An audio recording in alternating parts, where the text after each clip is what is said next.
It's the Walk to Talk show on 92.9 Capital FM, and we are discussing political violence and concerns for future elections in Nigeria. Well, I think part of the reasons why we have these issues of political violence almost every time is poverty. And when I say poverty, I mean also poverty of the mind and poverty of the stomach. That is what I officially would call stomach infrastructure. Well, first of all, poverty of the mind. A lot of us Nigerians do not understand the reason why we are Nigerians, and we also do not understand the reasons why we actually have to vote for people. Some of us believe that voting for people is just to put our own persons in power, whether they have the capacity to rule or lead or not. We do all these things because we do not have that voters' education. We've not been educated enough to understand that whoever we put in power holds our lives in his hands and can determine what happens to us ultimately. And that is why you also see a lot of people who have candidates or relations who do not know anything about governance, insisting that their own person must ascend to the throne or to the stool of leadership. You see, we put the public interests, the general interests, we debase it to the level that nobody cares if the person who is coming in is going to steal all the money and bring it to our village and give it to our omonna, that is our kindred, we eat it there. It doesn't even matter if the person holds it to himself alone, and in the morning we just go to his door front and he gives us stipends, 1,000, or he makes kunu for us and akara and we drink. We're okay with that. That is the Nigerian man for you. Nobody cares about the hospital, whether it works. Nobody cares about the roads, whether we have it.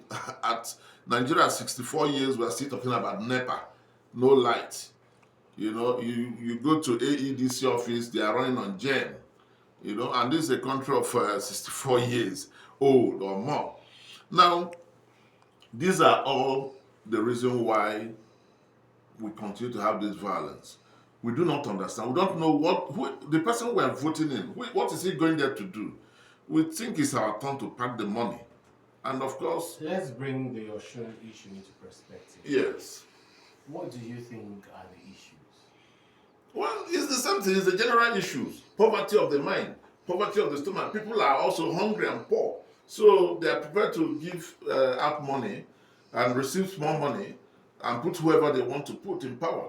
The Oshun case, unfortunately, it's something that's just happening still on, where you have different political parties, principally APC and PDP.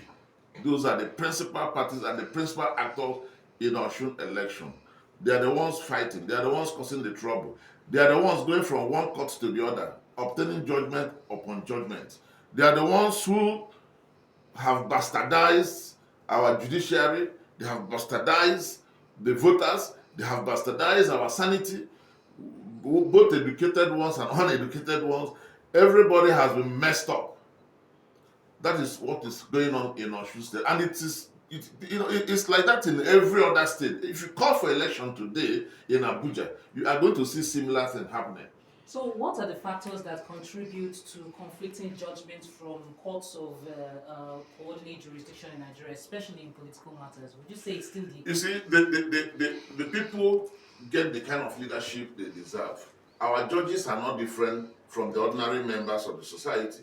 You have judges who are also inclined towards political parties. They have people who have done them favors in the past that they have to repay those favors. Some of them want to tilt to the government in power, believing that we are going to get something from this government if we play along. And the sweetest bribe anybody can eat in this world is a bribe given to you by the government, because nobody queries that. If government bribes you, you are good, you are comfortable. It's as good as a saintly bribe. When a saint, angels give you bribe, you're okay. So when government bribes people, then you get conflicting judgments. Otherwise, has the law changed? The law is certain. It is written. It is certain.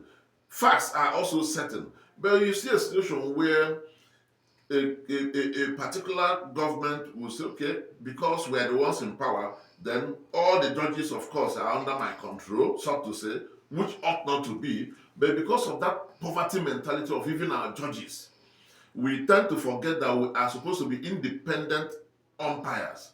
You know, we take the law, we interpret the laws to suit the moment, forgetting the future, not taking into cognizance the past.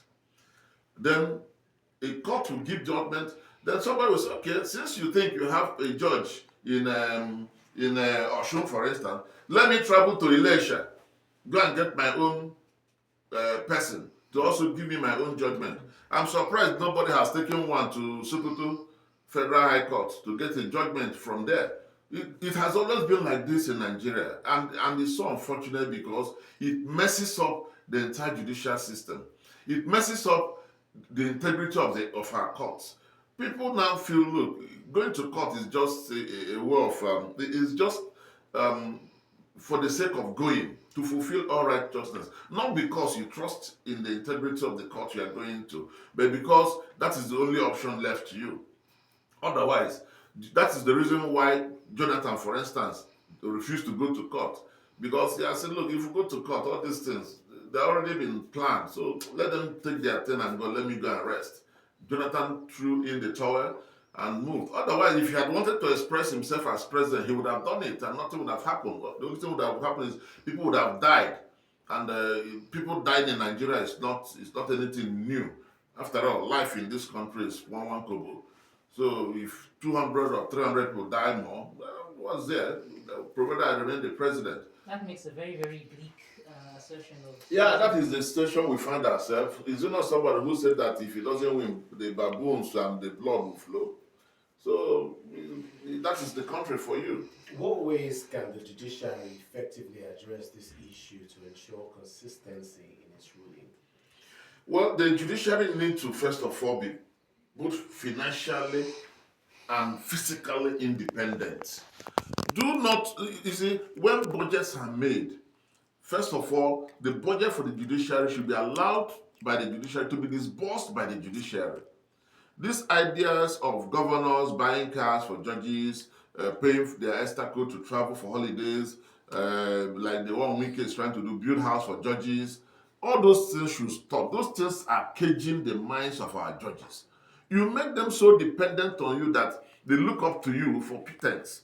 They no longer see themselves as an independent arm of government. They see themselves as an extension of the executive, as partners with the executive. There is no judge that should be a partner or that should be working to see that the policy of a government is satisfied or fulfilled. It is not your function.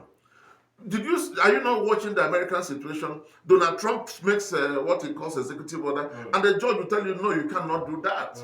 But if it was in Nigeria, no judge dares try that. If you try it, your August vacation, you go and look for the money. Or if they are sharing the houses they are building, you will not get your own.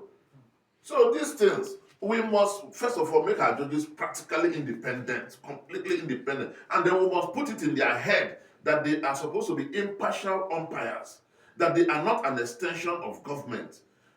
Only that will you have a government that will, a judge that will be independent-minded enough to call a spade, to tell you, no, I understand the judgment had been given on this matter before so and so court. If you are not satisfied with it, please go to the Court of Appeal. That is how our judges should be. But because of some extraneous considerations beyond the law or beyond what is provided for by the law, they can say, look, the law is funny.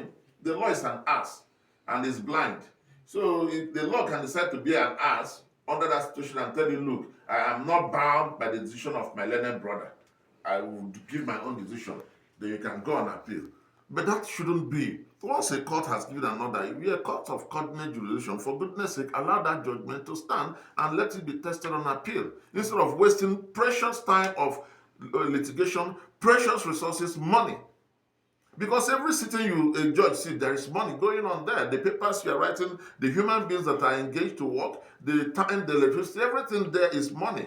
So if you reduce the expenses of litigation and the expenses, both time and resources, by saying, look, if a decision has been taken on this particular matter, I cannot sit over it, take it to another court, go to court of appeal. Some of these things will start having headways. But as it is now, it's all man for yourself. And unfortunately, our judiciary, so unfortunate.